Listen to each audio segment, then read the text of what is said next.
일석이조의 영의 원리.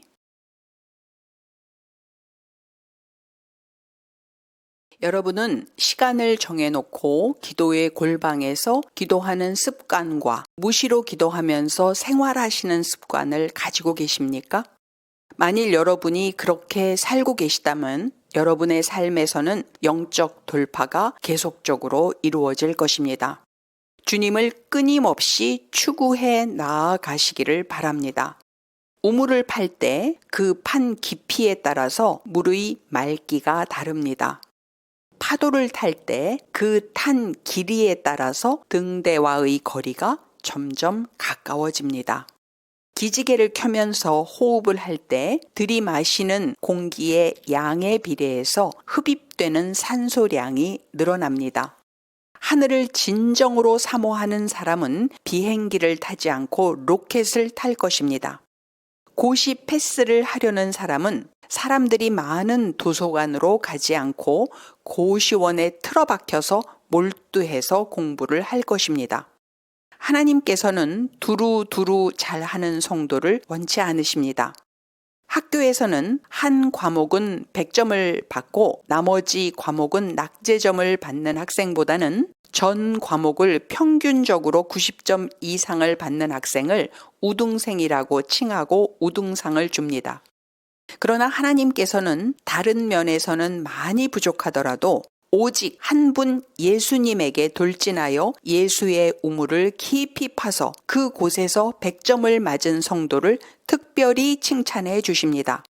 그리고 그 성도가 하나님께서 그를 이 땅에 보내신 하나님의 목적을 이룰 수 있도록 하나님께서 모든 것을 제공해 주십니다.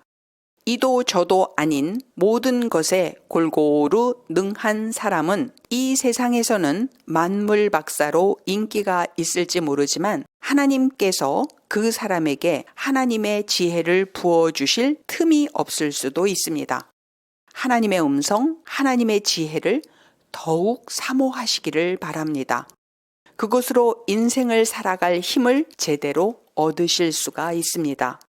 하나님의 지혜는 삶이 평탄할 때보다는 삶이 흔들릴 때 더욱더 큰 힘을 발휘합니다. 사도 바울과도 같이 세상의 모든 것을 배설물과 같이 여기시고 예수 그리스도께로 돌진해 나아가시기를 바랍니다. 빌립보서 3장 7절로 9절 말씀. 그러나 무엇이든지 내게 유익하던 것을 내가 그리스도를 위하여 다 해로 여길 뿐더러 또한 모든 것을 해로 여김은 내 주 그리스도 예수를 아는 지식이 가장 고상하기 때문이라. 내가 그를 위하여 모든 것을 잃어버리고 배설물로 여김은 그리스도를 얻고 그 안에서 발견되려 함이니 내가 가진 의는 율법에서 난 것이 아니요 오직 그리스도를 믿음으로 말미암은 것이니 곧 믿음으로 하나님께로부터 난 의라. 소금이 짠맛을 잃으면 쓸모가 없어집니다. 짠 소금이 부패를 방지합니다. 누가복음 14장 34절로 35절 말씀. 소금이 좋은 것이나 소금도 만일 그 맛을 잃으면 무엇으로 짜게 하리요? 땅에도 거름에도 쓸데없어 내어버리느니라. 들을 귀가 있는 자는 들을지어다 하시니라. 이와 마찬가지로 오직 말씀을 문자 그대로 받아들이고 믿고 선포하고 순종하는 성도만이 세상을 밝히는 등불로 사용될 수가 있습니다. 등경을 말 아래에 두지 않듯이 하나님께서는 복음의 빛을 지닌 성도를 영구히 초야에 묻어두지 않으십니다. 마태복음 5장 14절로 16절 말씀. 너희는 세상의 빛이라. 산 위에 있는 동네가 숨겨지지 못할 것이요 사람이 등불을 켜서 말 아래에 두지 아니하고 등경 위에 두나니 이러므로 집안 모든 사람에게 비치느니라. 이같이 너희 빛이 사람 앞에 비치게 하여 그들로 너희 착한 행실을 보고 하늘에 계신 너희 아버지께 영광을 돌리게 하라. 일어나 빛을 발하라 라고 주님께서 말씀하십니다. 하나님으로부터 부르심의 소명을 받은 성도들은 일어나 빛을 발하게 될 것이고 영혼을 살리되 영원히 살리는 복음의 빛을 비추어주는 위대한 일을 주님과 함께 하게 될 것입니다. 이사야 60장 1절로 3절 말씀. 일어나라 빛을 발하라. 이는 내 빛이 이르렀고 여호와의 영광이 내 위에 임하였음이니라. 보라, 어둠이 땅을 덮을 것이며 캄캄함이 만민을 가리려니와 오직 여호와께서 내 위에 임하실 것이며 그의 영광이 내 위에 나타나리니 나라들은 내 빛으로 왕들은 비치는 내 광명으로 나아오리라. 예수님께서 3년 반의 공생의 기간 동안에 하셨던 바로 그 일, 즉 가르치고 전파하고 고치시는 사역을 주님과 함께 하게 될 것입니다. 마태복음 4장 23절로 24절 말씀. 예수께서 온 갈릴리에 두루 다니사 그들의 회당에서 가르치시며 천국 복음을 전파하시며 백성 중의 모든 병과 모든 약한 것을 고치시니 그의 소문이 온 수리아에 퍼진지라. 사람들이 모든 앓는 자, 곧 각종 병에 걸려서 고통당하는 자, 귀신 들린 자, 간질하는 자, 중풍병자들을 데려오니 그들을 고치시더라. 그것이 여러분을 만세 전에 택하시고 부르신 하나님의 목적을 이루어드리는 삶인 것입니다. 주님께서 심판주로 다시 오시는 그날과 그 시는 아무도 모르며 주님도 모르시고 아버지만 아신다고 성경에 기록되어 있습니다. 마가복음 13장 32절 말씀. 그러나 그 날과 그 때는 아무도 모르나니 하늘에 있는 천사들도 아들도 모르고 아버지만 아시느니라.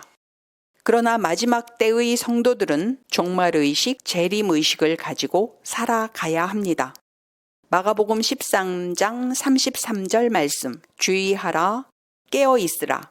그 때가 언제인지 알지 못함이라. 여러분은 양극단의 메시지를 듣고 계실 것입니다. 첫째, 우리는 왕 같은 제사장이다. 그러므로 우리는 하나님의 종이 아니고 하나님의 자녀다. 둘째, 우리는 무익한 종이다. 무소유자다. 그래서 마치 세상에 두 부류의 사람들이 있는가 보다 하고 생각하실지 모르지만 그렇지 않습니다. 우리는 왕 같은 제사장인 동시에 무익한 종이며 무소유자입니다. 우리가 사람을 외면적으로만 본다면 교만한 사람이 있고 눌린 사람이 있을 것입니다. 그러나 우리가 영의 눈을 뜨고 본다면 교만의 영에 속아서 높아진 사람과 누르는 영에 속아서 눌려있는 사람이 있을 뿐입니다. 그리고 간혹 주님께서 원초적으로 부여해 주신 천부적인 성향을 원형 그대로 간직한 성도들도 있습니다. 인간은 모두 죄인입니다. 인간은 모두 죄성을 가지고 있기 때문에 교만죄, 눌림죄를 짓는 것입니다. 사람들은 일반적으로 교만은 죄라고 여기지만 눌림은 죄라고 자각하지 못하는 경우가 많습니다. 그러나 둘 다 죄인 것입니다. 하나님의 관역에 화살을 명중시키지 못하는 삶은 모두 마귀에게 속아서 죄를 짓고 사는 삶인 것입니다. 진주를 돼지에게 던지는 것은 무익한 일입니다. 마태복음 7장 6절 말씀. 거룩한 것을 개에게 주지 말며 너희 진주를 돼지 앞에 던지지 말라. 그들이 그것을 발로 밟고 돌이켜 너희를 찢어 상하게 할까 염려하라. 돼지에게 진주가 무용지물이듯이 영분별이 되지 않는 성도에게 영적 권면을 하는 것은 당장은 무용지물과 같을 것입니다. 그러나 그 성도가 영의 눈이 뜨이고 영적 전쟁을 치러내겠다는 결단이 생기면 그 성도가 영적 전쟁을 치르고 승리하는데 영적 권면은 큰 도움이 될 것입니다. 신기한 것은 여러분이 예수 그리스도의 이름으로 명하노니 나를 눌러놓은 마귀는 내게서 떠나가라 라고 명령하면 여러분을 눌러놓고 마귀가 떠날 때 여러분을 교만하게 했던 교만 마귀도 함께 데리고 떠나간다는 것입니다. 그들은 서로 다른 정반대 성향의 마귀들이지만 하나가 무너질 때 다른 것도 같이 무너지고 깨어져서 떠나가게 되는 것입니다. 왜냐하면 그들은 동일하게 거짓의 아비들이기 때문입니다. 예수 그리스도의 이름으로 명하노니 나를 교만하게 했던 교만 마귀는 나를 놓고 떠나가라 라고 명령해도 여러분을 눌러놓았던 누르는 영도 함께 떠나갈 채비를 합니다. 예수 그리스도의 이름으로 명하노니 질병의 영은 떠나가라 라고 외칠 때 질병 마귀만 떠나는 것이 아니라 중독의 영도 함께 깨지고 결국에는 떠나가게 되는 것입니다. 그래서 마귀의 진을 깨부술 때 한쪽으로 방향을 잡고 무지막지하게 깨부숴야지 견고한 진에 금이 가게 됩니다. 사역자가 교만한 사람은 교만 마귀를 깨부수시고 눌려있는 사람은 누르는 마귀를 깨부수세요 라고 말하면 성도들은 각자 자신이 내가 교만한가? 내가 눌려있나? 를 살펴볼 것입니다. 그러는 중에 거짓의 아비인 마귀가 교만한 자에게는 너는 겸손해, 눌린 자에게는 너는 자유해 라고 거짓말을 해서 그 사람에게서 떠나지 않고 계속 자신이 지배권을 행사하려고 할 것입니다. 그래서 모든 마귀들을 일시에 다 나열하여 축기하려고 하는 것은 사탄의 견고한 진에 흔들림과 균열을 줄 수 있을지는 모르지만 그 사람을 가로막고 속이는 악한 영의 견고한 진을 부수고 떠나게 하는 데까지는 시간이 오래 걸릴 수도 있습니다. 그래서 일단 한쪽 방향의 영을 쳐서 내보내야 다른 쪽 방향의 영도 떠날 준비를 하게 되는 것입니다. 거짓의 아비인 마귀는 우리 생각보다 교활하고 똑똑합니다. 그러나 다른 한편으로는 우리 생각보다 약하고 어리숙하고 빈틈도 많습니다. 그러므로 그들을 너무 크게 보고 두려워하지 마시기를 바랍니다. 그들 위에 주님께서 계심을 꼭 기억하시기를 바랍니다. 주님은 진리의 영이십니다. 그러나 주님 반대쪽에서 힘을 발휘하는 마귀는 모두 조금씩 다를 뿐 비진리의 영으로서 한 통속입니다.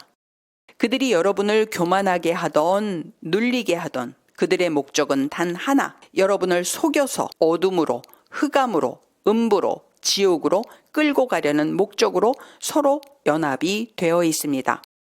작전만 서로 다를 뿐입니다. 본체는 같고 작업 방향만 서로 다른 것입니다. 그래서 그들을 쫓아낼 때 딱 한 포인트를 잡고 집중 포화를 날리는 것이 좋습니다. 사역자가 대중을 놓고 말씀을 선포하더라도 들을 귀가 있는 자는 듣게 되고 깨닫고 깨어날 사람은 깨어나게 됩니다. 자신과는 상관이 없어 보이는 메시지라고 여겨질지라도 그 말씀에 아멘, 아멘 하고 화답하다 보면 자신 안의 마귀가 충격을 먹고 견고한 진이 부서지고 결국은 떠나가게 되어 있습니다. 그래서 부지불식간에 놀랍고도 신기한 역사가 일어나는 것입니다. 1:1 축기 사역을 할 때에는 좀 더 세밀하게, 개인적으로, 디테일하게 그 한 명의 영혼을 지배하고 있는 마귀를 콕 집어서 쫓아낼 수가 있습니다. 하지만 대중사역, 집단사역을 할 때에는 한 가지 메시지로 집중 공격을 해도 효과가 있습니다. 그래서 성도들이 어떤 사역자의 메시지라도 잘 듣고 잘 소화하기만 한다면 자신의 영을 강건하게 하고 마귀의 세력을 물리치고 자유함을 찾는 데 도움을 얻을 수 있습니다. 여러분들이 영의 세계의 원리를 잘 이해하셔서 본인에게 먼저 잘 적용하시고 다른 성도들에게도 이해시켜 주시고 그들을 사탄 마귀로부터 자유롭게 해주시는 성도님들이 되시길 바랍니다. 하나님 감사합니다.